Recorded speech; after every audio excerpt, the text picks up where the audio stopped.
The Chosen Season 4, Episode 4 is one of my favorites, and I think it's really, really well written. Now, one of the major sections that we've been looking forward to seeing is what happens with John and Big James and their mom kind of figuring this whole thing out with being on the left and right in the kingdom of heaven. What is happening here? In episode 3, we saw the beginning of this as Salome kind of approaches them with this idea and is really pushing them to become leaders of this group, right? She's seeing that Peter is becoming a leader, and she really does not like that because her boys are the best and they deserve the best, right? So let's jump into here and get into this section right here. John. Jesus says to gather your things for a journey. We'll be ready. Where's the rendezvous? The usual spot. I'll come by here first. Boys. This is the time. We will see. We'll find the right time, we promise. Listen, while it was the greatest day of my life when Jesus called you, I know that being with the Messiah, doing his work, has also been a weight to carry. But I've never seen the two of you closer than these past 6 months. It feels like such a slap in the face, too. Like, after seeing how much Jesus is hurting through this time, she's like, I know that following the Messiah is such a weight to carry. Like, you guys are hurting so bad. And then compared to what Jesus has to go through, it's like, oh man, it's nothing, I never wanted to end. It has been a quieter time. John, you've always been the more careful one. But he has deep affection for you, and there's no harm in simply asking. Now that, of course, is an allusion to how John calls himself the beloved. His mom even says here, you know that he has deep affection for you, talking about Jesus to John. Of course, that is true. Jesus does have deep affection for John. John is probably the closest one to Jesus in the scriptures, as we see. Kind of the inner circle of Peter, Big James, and John, and then in the closest one to him being the Apostle John here. So it is true, but she's alluding to that in her own way, kind of selfishly here. We talked about this. I know. Ask and it will be given you. Yes. We will, Emma. On this journey? Yes. Mm-hmm. Let's go over it one more time. And don't forget about you sitting on his right and left hand in his glory. Yes, we know, Emma. Good. What are you waiting for? Go get your things. So, of course, she's pushing him to do that, and they eventually do. After seeing Gaius walk out, they're very confused about what just happened here, and, of course, they can't sit idly by, because if a Roman is going to claim more glory than them, that's going to be a real big deal. So, yeah.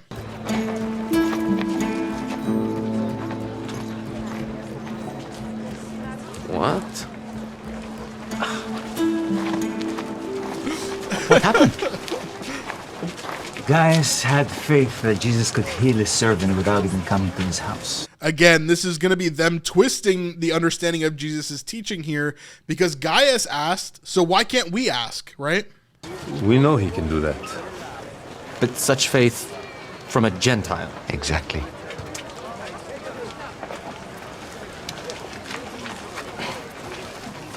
Let's do it now. Let's ask him. It will change everything. Ask what? Rabbi? Yes, Big James? Remember when you said that we could ask for anything and it would be given us? Knock and the door would be opened.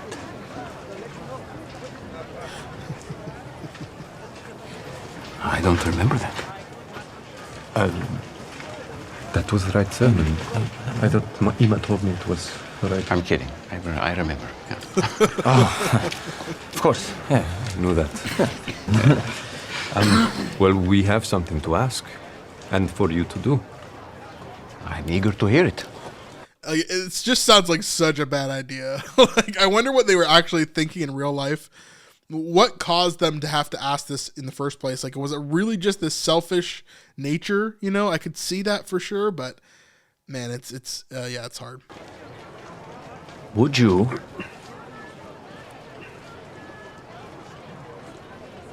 grant for us to sit at your right hand and your left hand in your kingdom? All right, let's look at this. This is Matthew chapter 20, This is one of the versions. Now, we've gone over this several times before, so I'm not going to look at both versions again. However, in this version, of course, the mother asks along with her sons what is going on here. The other version, it's just the sons that go and ask. Now, I think this could have to do with some of the similar things that we saw previously, where, where we see the centurion who has the elders go and ask Jesus about his servant being healed. And then there's a version where the centurion goes himself. And so the difference between Matthew and some others. And so again, in the book of Matthew, we're seeing here as it's slightly different than the other version where the mother goes with them. So we don't really know what the actual thing was, but most likely it was probably the mother's idea. She goes either with them or tells them to go, like we're seeing in The Chosen. And then the boys ask there along, being their mother's idea overall. Anyway, so all that to say, Matthew 20, verse 20, then the mother of the sons of Zebedee came up to him with her sons, and kneeling before him, she asked him for something. And he said to her, what do you want? She said to him, say these things, say that these two sons of mine are to sit, one at your right hand and one at your left in your kingdom. Jesus answered, you do not know what you're asking. Are you able to drink the cup that I am to drink? They said to him, we are able. He said to them, you will drink my cup, but to sit at my right hand and my left is not mine to grant. Now, before we go too far, let's jump back into the episode and we'll see what's happening here. Ooh.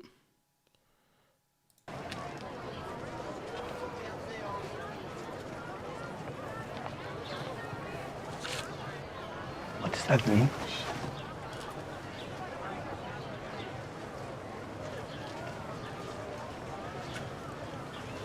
So,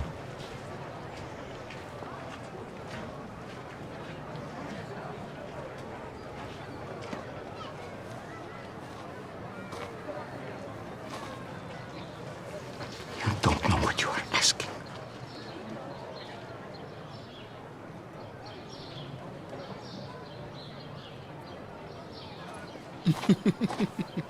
Now, of course, Jesus walks off. They follow him. And then we get back to this section here where they follow him out of the city, out of Capernaum. Rabbi, what's wrong? Are you able to drink the cup that I would drink? Or be baptized with the baptism with which I am baptized? yes. Yeah, so when he says those things, what he's saying is, are you able to do the things that I was designated to do, right? No, clearly not, right? You are not able to do the things that I was created in the way that he's a human, but not created in the way that he's God. The things that he was designated to do as he was coming onto this earth in coming here, right? Can you do those things? No, you cannot, right? But they don't understand what he's saying here. And there's a reason for that as well. We'll get to that in a second. We are able. We are the sons of thunder. We'll do anything for you. You don't even know what that means either. Tell us. We'll do anything. It means that when we go to Jerusalem, the Son of Man will be delivered over to the chief priests and scribes, and they will condemn him to death, and they will deliver him over to the Gentiles, and they will mock him, and spit on him, and flog him, and kill him. Yeah, I wonder how many of you realized that Jesus actually says these things, like, very clearly in Scripture. Like, there are times when he is saying, I am going to die, and I will be raised on the third day. And they still don't understand what he's saying. For example, right before this mother's request section, we see in Matthew chapter 20, verse 18, we see that Jesus says these exact words right here as he's saying in the show. See, we are going to Jerusalem, and the Son of Man will be delivered over the chief priests and the scribes, and they will condemn him to death and deliver him over to the Gentiles to be mocked and flogged and crucified. Now, I don't think that he says crucified specifically in this section here of the show. I think he says killed, and he will be raised on the third day. Let's go back and listen real fast as he goes through that section one more time. I don't know what that means either. Tell us. We'll do anything. It means that when we go to Jerusalem, the Son of Man will be delivered over to the chief priests and scribes, and they will condemn him to death, and they will deliver him over to the Gentiles, and they will mock him, and spit on him, and flog him, and kill him. Yeah. And after 3 days, he will rise. The reason why he says spit on him is because there's another section in another gospel that talks about the third time that he declares that he's going to die, and they specifically say spit on him as well. So that is scriptural there too. I love how stunned they are because they don't understand what's happening here. Like, they understand that the Son of Man is going to go through these things, but he said he was the Son of Man, and so they're trying to put it together, but they really can't. And the truth is, this is not fully their fault. They're not as dumb as we kind of talk about them sometimes. We'll talk about why they can't understand in just a second. Who are you talking about? I thought the Son of Man was you. And you will drink the cup that I drink, and be baptized with the baptism with which I am baptized. But you do not want that now. You are not ready for it. And again, what does he mean by that? You will drink the cup that I will drink. You will be baptized with the baptism that I will be baptized with. He's talking specifically about death here. He's talking specifically about how they will die and what they will go through. Now remember, these two boys, coincidentally, they ask him to be on the left and right in the kingdom of heaven. Jesus is saying, this is not mine to grant, right? We see that in this scripture here. We see that he's saying, it's not mine to grant. Let's see. Yeah, it's not mine to grant who will sit on my left and right, but it is for those for whom it has been prepared by my Father. Now, a lot of people will actually take this verse and they'll say, okay, well, John and Big James, they were actually granted what they asked for because Big James is the first one to die and John is the last one to die. And so these are like sitting on the bookends of all the apostles that lived, right? How they were killed and how they're going to be, and that allows them to sit at the left and right hand of Jesus in terms of what they actually had to go through, how they died, etc., all that kind of stuff, right? I don't know if that exactly pans out exactly that way, but clearly Jesus is saying that yes, there are you're gonna have a similar outcome to what I am having, and you don't know what you're asking, right? You don't know what you're going in for. So yeah, To sit at my right hand and my left. It is not mine to grant, but it is for those for whom it has been prepared by my Father. You have no business asking what you did. No offense, Nathaniel, but we were here long before you. How could you? It's so weird that they still say that because like they weren't there that long before Nathaniel. Like in the show, it's probably a few months after they start their ministry that they go to Nathaniel and pick him up in season 2, episode 1. And so, yeah, is it episode 2 of season 2? I'm confused now.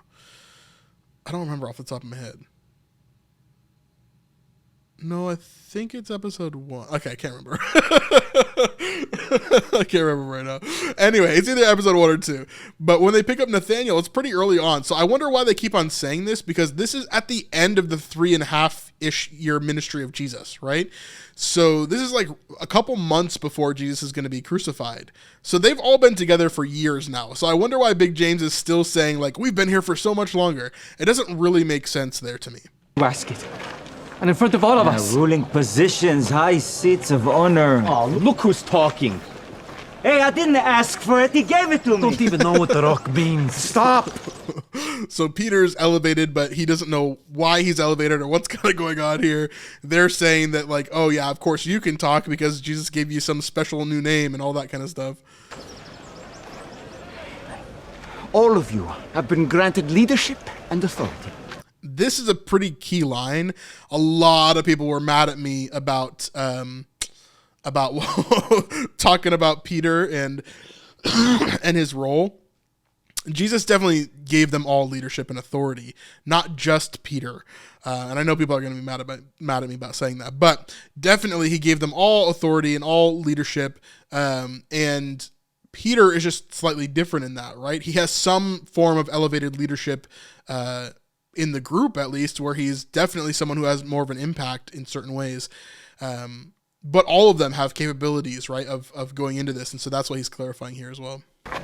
All of you make up the foundation on which I'll build my church. So again, he's clarifying it past Peter. Peter is not the foundation that builds the church, but all of them are, because it's not the person that builds the foundation of the church. It's the faith and the declaration of that faith, which builds the church. So he's kind of clarifying what a lot of people were confused about in episode 2. But you are thinking like the Gentiles, whose rulers lord their authority over their inferiors.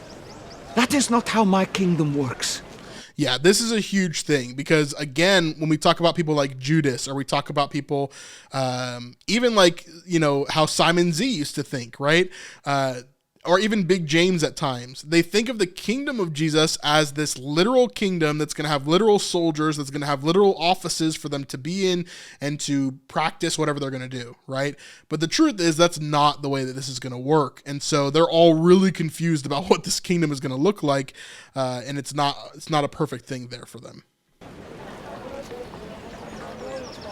I have told you this before, and you still don't get it. And it's not 100% their fault that they don't get it. And we're going to talk about that in Luke chapter 18. See, Jesus here tells his death a third time, and this is the other passage I was talking about. For he will be delivered over the Gentiles and will be mocked and shamefully treated and spit upon, and after flogging him, they will kill him. And on the third day, he will rise. Okay, so Jesus is clearly telling them what is going to happen here. He's telling them exactly how it's going to play out. Okay, then in verse 34, but they understood none of these things. This saying was hidden from them, and they did not grasp what was said.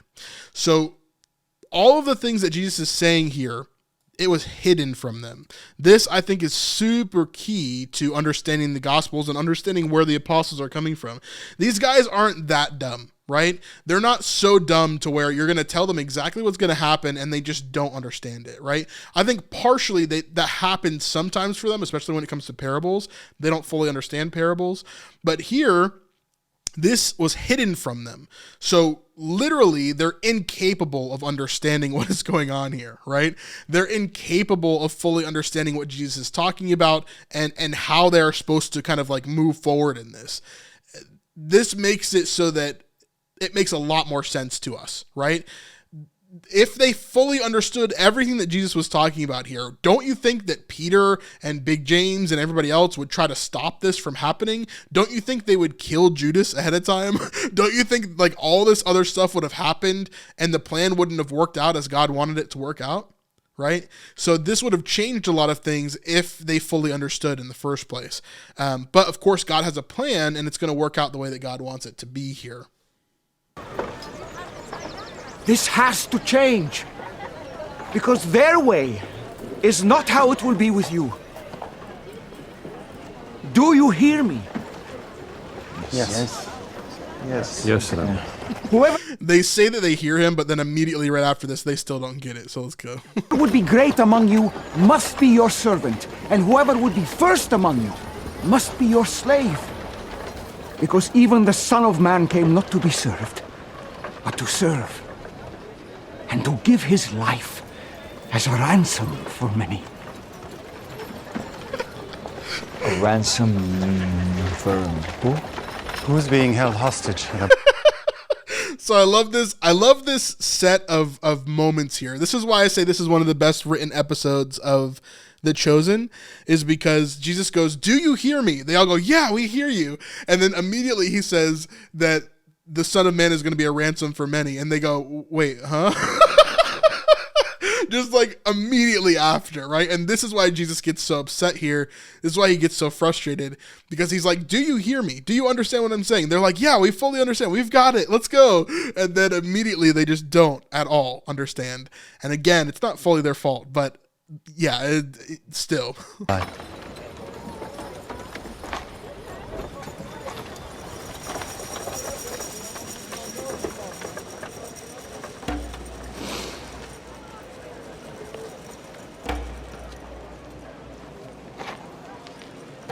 Go.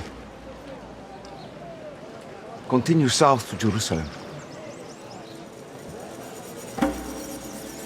Rabbi, do you need I will catch up. I can stay with you. I said, I'll catch up, see.